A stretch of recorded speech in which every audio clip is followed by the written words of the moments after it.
tonga soa eto amin'ny fandaharana Watt raha.gasy mbola tsy voaisako misimisy eo amin'ny 20 eo.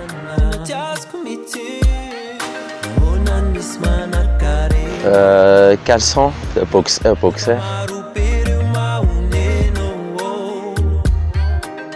Caleçon satria ajaho croise ratsy le zavatra.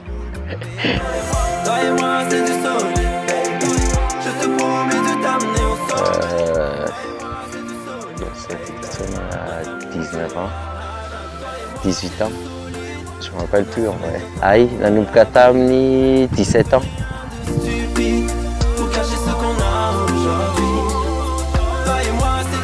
Isan'andro koa zay, isan'andro aho misolo caleçon.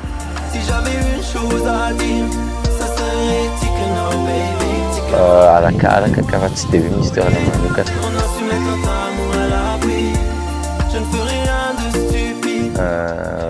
Les packs anaty reny a dia isa-taona tsy haiko mety eo amin'ny eo amin'ny tsy haiko enina isa-taona.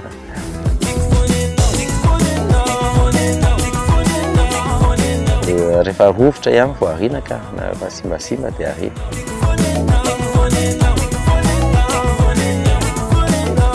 Aleo diso malalaka, aleo diso teritery. Diso teritery amin'izay tsy dia anona loatra satria afaka resaka. Mba satria avy be mantsy le afeninao dia tsy voafina tsara vao malalaka.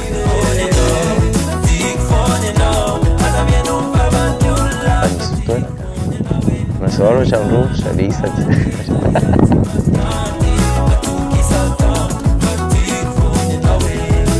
Misaotra betsaka ny fandaharana Watt ny invitean'ny raha.gasy eto amin'ity émission ity. Mr. raha.gasy.